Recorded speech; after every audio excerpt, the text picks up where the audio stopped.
الحمد لله رب العالمين والعاقبة للمتقين ولا عدوان إلا على الظالمين والصلاة والسلام على من حكم بين الناس بحكم رب العالمين وعلى إمام الموحدين الذي بعث رحمة للعالمين نبينا محمد وعلى آله وصحبه أجمعين. أما بعد، السلام عليكم ورحمة الله وبركاته. بإذن الله سبحانه وتعالى این حلقه سومین از سلسله درس های کشف شبهات اهل بدعت در مسئله حکم بغیر ما انزل الله است.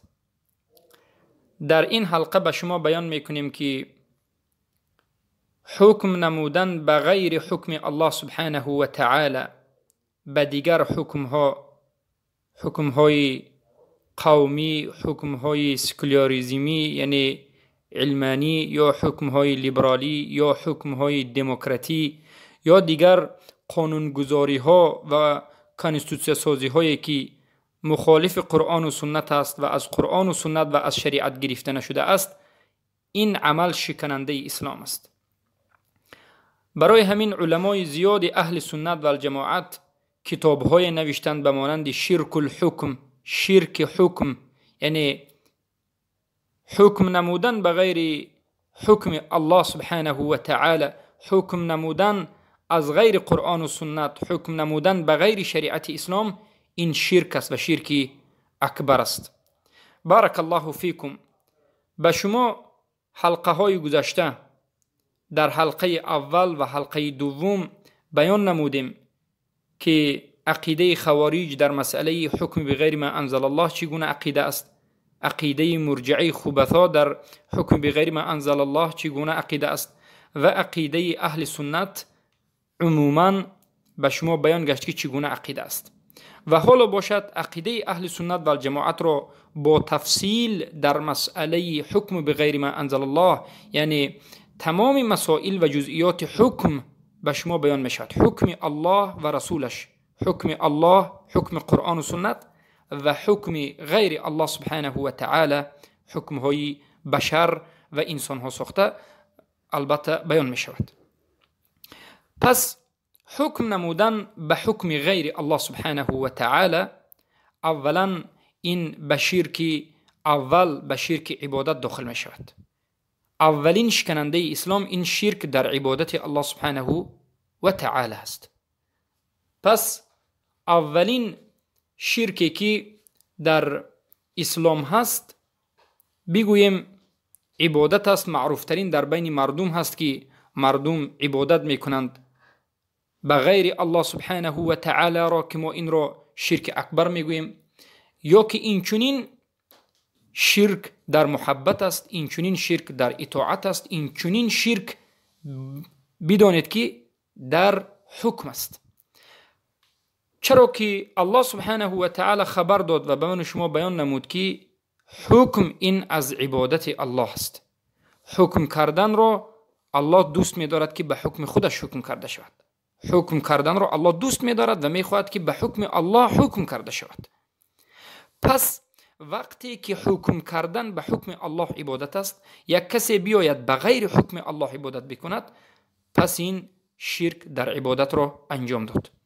حکم کردن به حکم الله عبادت است و حکم کردن به غیر حکم الله این شرک است. یعنی حکم دیگر کسی را بجز حکم الله گرفت و در اینجا به حکم الله دیگر حکم را شریک قرار داد.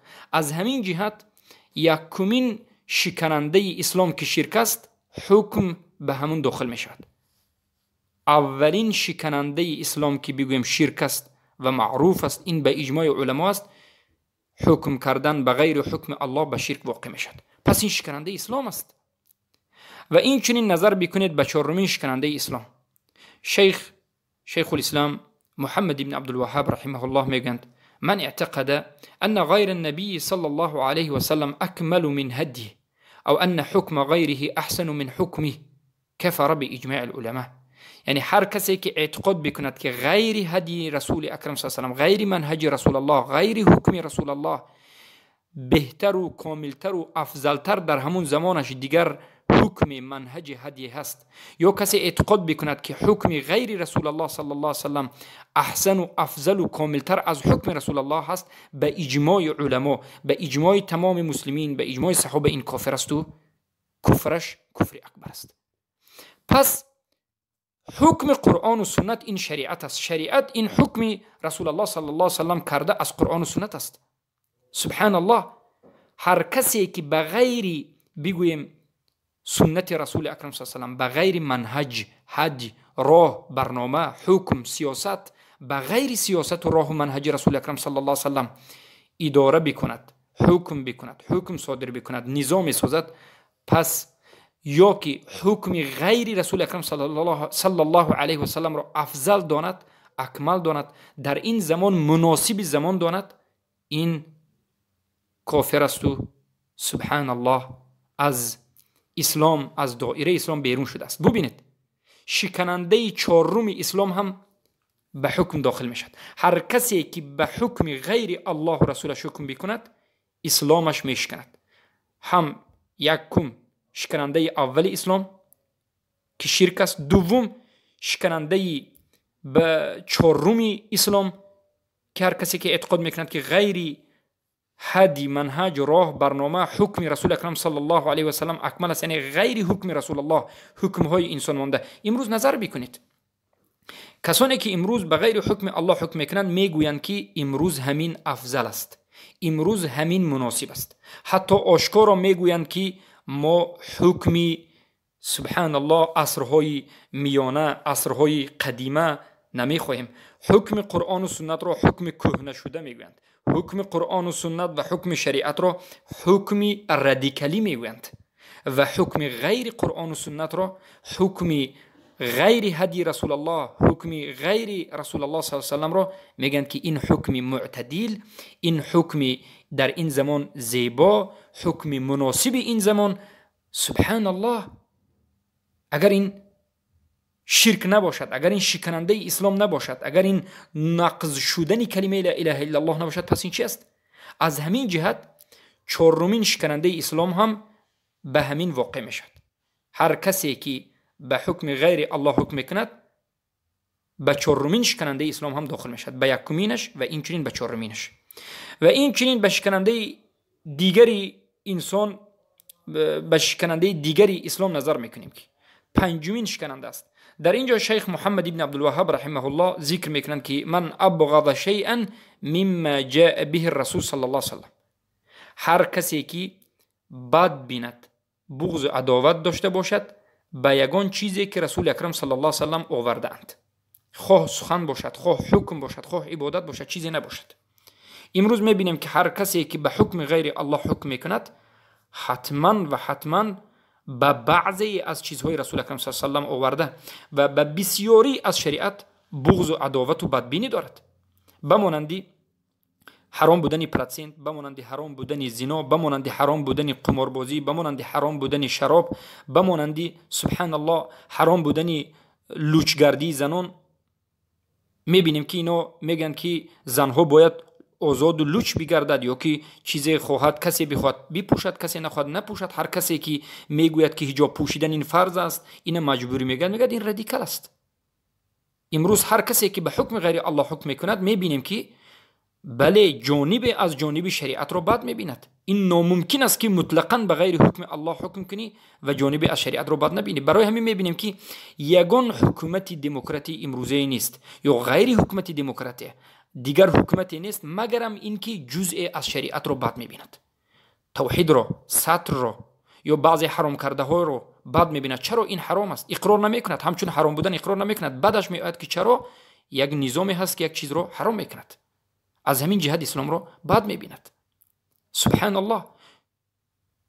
پس یا که عادتا تمام این دولت های کفری بد میبیند دزد را در زدن، بگویم یا که دزد را دست بریدن. البته دزد را دست بریدن الله سبحانه و تعالی در قرآن عظیم الشان گفت السارق و السارقة فاقطعوا ایدیهما. مرد دوست و زن دوست رو دستش رو ببرید. امروز تمام کفار این عمل رو بد میبینند. بجای این حکم رو گفتن ما قبول نمیکنیم، این حکم رادیکالی هست، این حکم عصر میانگی است، این حکم اعوذ بالله وحشتناک است. بجای این طرف گفتند، بجای این جریمه کردند، بجای این اگر سخت دوزی بدی بینوها دوزی کلام باشد اینا گذاشتند به حبس، به زندان. حکم الله را بد دیدند، شریعتی که رسول الله صلی الله علیه و آله آورد بد دیدند.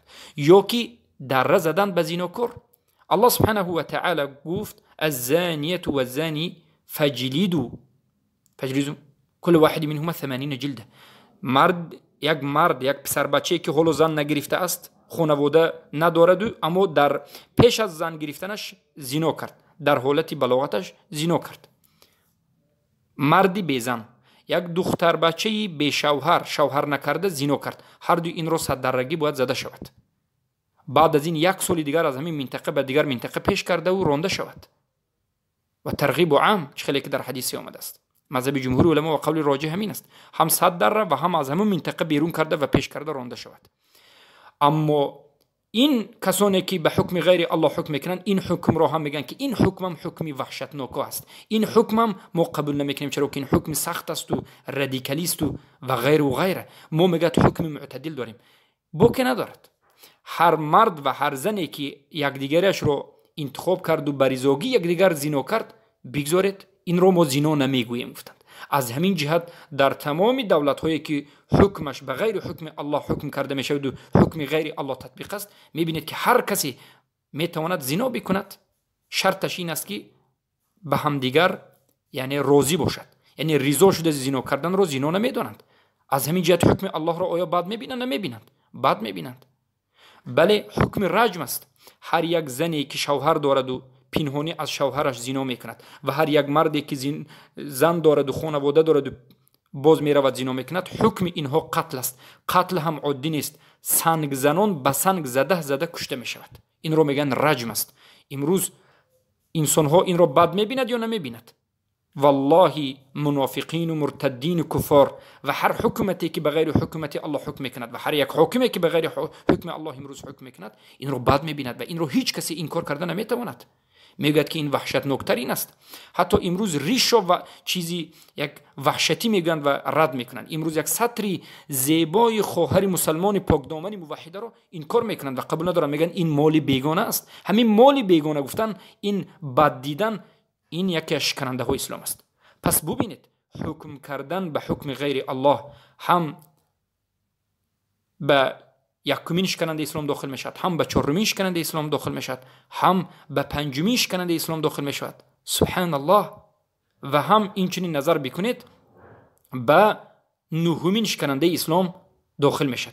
نهمین شکننده اسلام این است که شیخ الاسلام محمد ابن عبدالوهاب در کتاب نواقض الاسلام شکننده اسلام به اجماع علما 10 شکننده اسلام را آوردن. نهمینش این است که من اعتقد ان بعض الناس يسعه الخروج عن شريعة النبي صلى الله عليه وسلم، عن شريعة محمد صلى الله عليه وسلم كما وسع الخضر الخروج عن شريعة موسى صلى الله عليه وسلم. یعنی هر کسی که اعتقاد کند که به بعضی انسان ها جایز است که از شریعت محمد صلی الله علیه وسلم یعنی بیرون شوند، پس یعنی هر کسی بگوید که حکم کردن به حکم غیر الله جایز است به فلان آدم، گویا که این اعتقاد کرده است که به همون انسان جایز است که از اطاعت رسول اکرم صلی الله علیه وسلم، از پیروی رسول اکرم صلی الله علیه وسلم بیرون شود. پس این هم شکننده است. از همین جهت هم مشرک است و کافر است. بگویم مشرک است از سبب اینکه توحید متابعه را ترک کرد و کافر است از سبب اینکه اطاعت رسول الله را اجرا نکرد. پس هر کسی که به حکم رسول اکرم صلی الله علیه وسلم، هر کسی که به هدی رسول اکرم صلی الله علیه وسلم چی میکند؟ حکم نمی کند، پیروی نمی کند، اطاعت نمی کند و میگوید که در مسئله حکم کردن به غیر حکم رسول الله جایز است، اداره کردن یک دولت، سیاست مداری کردن به غیر حکم رسول الله صلی الله علیه وسلم کردن جایز است، میگد این به شکننده نهم اسلام واقع می شود و از این جهت هم مشرک و کافر می شود. سبحان الله.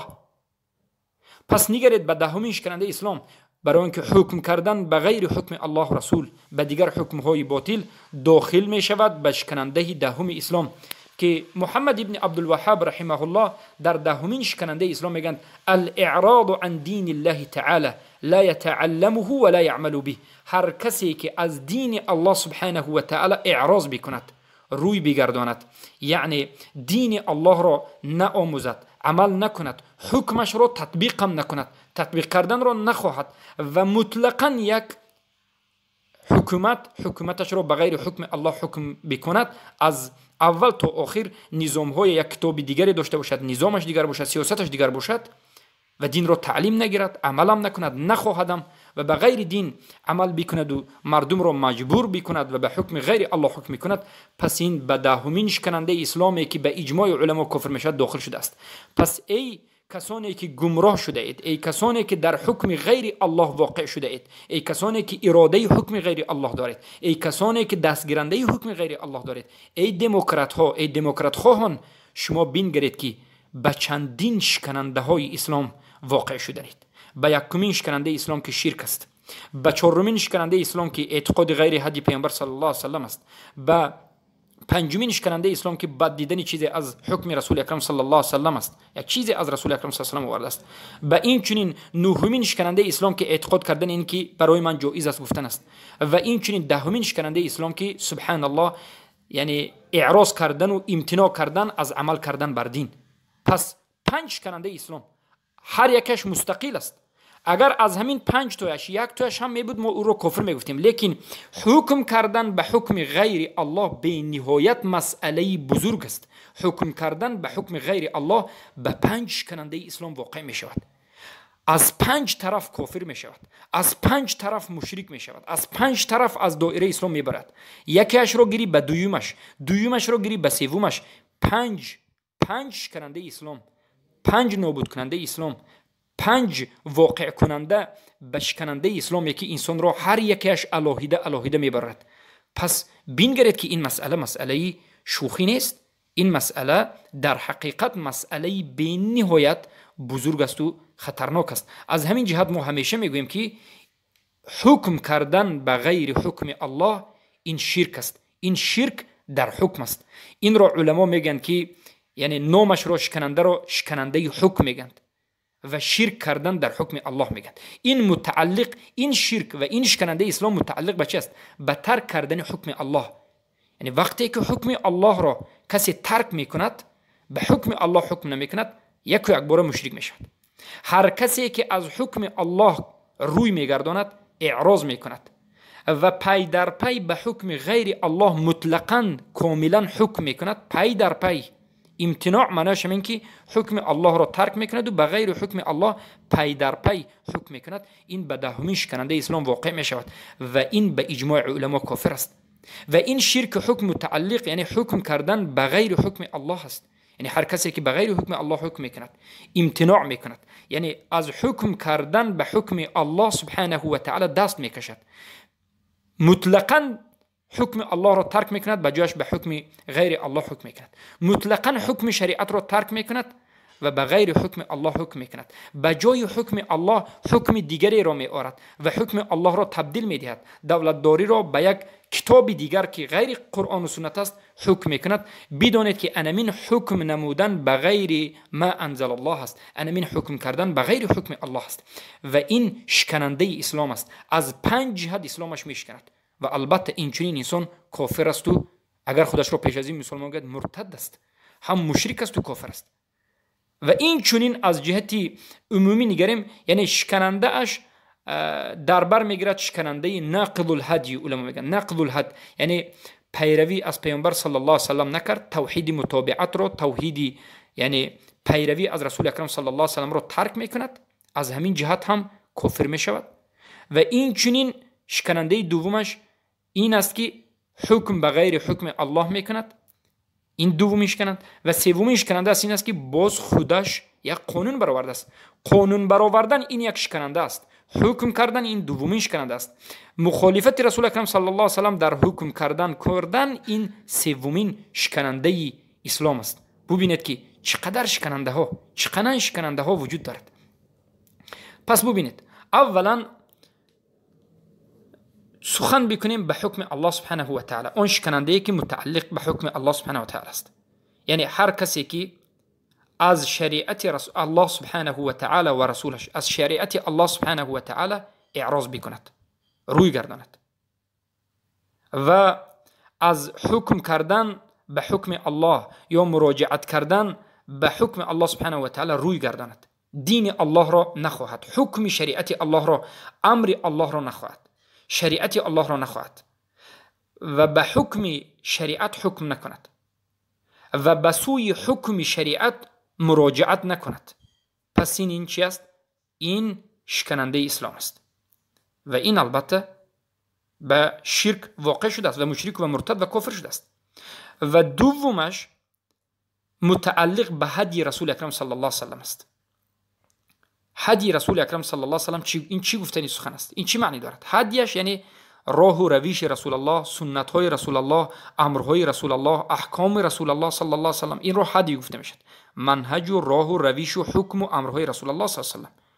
یعنی هر کسی که اتباع هدی رسول الله صلی الله علیه و سلم نکند، منهج رسول الله صلی الله علیه و سلم را ترک کند، به منهج رسول الله صلی الله علیه و سلم پیروی نکند، به حکم رسول الله صلی الله علیه و سلم حکم نکند، ترک منهج رسول الله صلی الله علیه و سلم میکند، پابرجا و عمل به حکم رسول الله نباشد، امرهای رسول الله را به جا نآورد، یا که کسی که اعتقاد بکند که به غیر هدی و منهج و حکم رسول الله، به غیر رسول الله به دیگر هدی و راه و منهج، به دیگر حکمی به غیر حکم رسول الله حکم کردن جایز است بگوید، یا که ممکن است بگوید، یا که احسن است و افضل است، یا که کامل است بگوید، این هم کافر است و مشرک است. سبحان الله. از نظر حکم به غیر ما انزل الله، یعنی هر کسی که حکم به غیر حکم الله میکند، ببیند که این توحیدش را نابود میکند، توحید ربوبیتش را نابود میکند، توحید الوهیتش را نابود میکند. یعنی هر کسی که حکم به غیر حکم الله میکند، مشرک در ربوبیت میشد و مشرک در الوهیت میشد و مشرک در اسما و صفات میشد. سبحان الله. و شهادتینش که لا اله الا الله محمد رسول الله بود نابود میشد. و از نظر دوم، از نظر هدی اگر نظر بکنیم، یعنی هر کسی که غیر دولتداری رسول الله را انتخاب میکند، یعنی میخواهد که دولتداری داشته باشد اما دولتداریش مثل دولتداری رسول الله نیست صلی الله علیه و سلم. حکم دارد اما حکمش مثل حکم رسول الله صلی الله علیه و سلم نیست. حکم یعنی کنستیتوسیاش از قرآن و سنت، از پیروی رسول الله نیست و دیگر کنستیتوسیا ساختگی است که کنستیتوسیای بشر ساخته است. پس این نمود احکام و حکم توحید متابعتش را نابود میکند. یعنی اشهد ان محمد رسول الله را نابود میکند. قسم یکم حکم نمودن به حکم غیر الله سبحانه و تعالی، لا اله الا الله را نابود میکرد، ربوبیت، الوهیت، اسما و صفات را. اما قسم دوم ان محمد رسول الله، اشهد ان محمد رسول الله را نابود میکند. سبحان الله. پس هر کسی که حکم به غیر حکم الله بکند، هم لا اله الا الله هش نابود میشود، هم محمد رسول الله هش نابود میشود، هم توحید ربوبیتش، هم توحید الوهیتش، هم توحید اسما و صفاتش و هم توحید متابعتش نابود میشود و هم توحید حکم و توحید حکمیتش نابود میشود. سبحان الله. پس به این دو شکننده، یا که به این 5 شکننده که در اول گفتیم که شکننده های اسلام است، به اینها، یا که اساساً به این دو شکننده، شکننده حکم و شکننده هدی. شکننده حکم یعنی حکم کردن به غیر حکم الله سبحانه و تعالی، و شکننده هدی یعنی پیروی نکردن به حکم رسول الله، امر رسول الله، اطاعت نکردن رسول الله صلی الله علیه و سلم. به نهایت یعنی صنف های گوناگون از شرک واقع میشد. شرک طاعت، شرک تشریع یعنی قانون برآوری، شرک حکم، شرک کسی که حکم طاغوت را افضل از حکم شریعت الله سبحانه و تعالی و رسولش میداند، یا که شرک کسی که اعتقاد میکند که حکم غیر الله و رسولش افضل است یا کامل است یا که جایز است. سبحان الله. به مانند این قانون های نو برآمده که حرام های الله کرده را حلال میکنند و مردم را مجبور میکنند به همین قانون های گذاشته شون، به مانند دموکراتیا و غیر این کنستیتوسیایی که برآمده شده است. سبحان الله. پس همه اینها به شرک واقع شدند. یعنی هر کسی که حکم به غیر الله میکند، هر کسی که مراجعت به حکم غیر الله میکند، هر کسی که قانون میبرد، هر کسی که حکم غیر الله و رسول را حکم کردنش را جایز میداند یا که افضل میداند داند که مشرک شده است و خارج از ملت اسلام شده است و به پنج کننده اسلام واقع شده است و البته از اسلام بوی ندارد. بارک الله فیکم.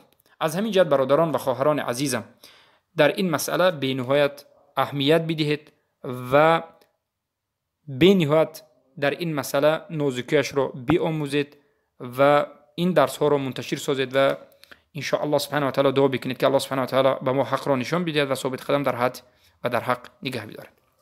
و در حلقه بعدی، در حلقه آینده باذن الله سبحانه و تعالی به شما بیان میکنیم که یعنی شرک حکم یا که مسئله حکم کردن به حکم الله سبحانه و تعالی یا حکم کردن به حکم غیر الله سبحانه و تعالی، این هم یعنی عملی هست و قولی هست و اعتقادی هست.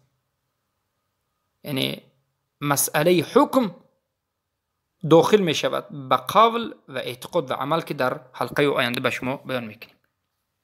السلام علیکم و رحمت الله و برکاته.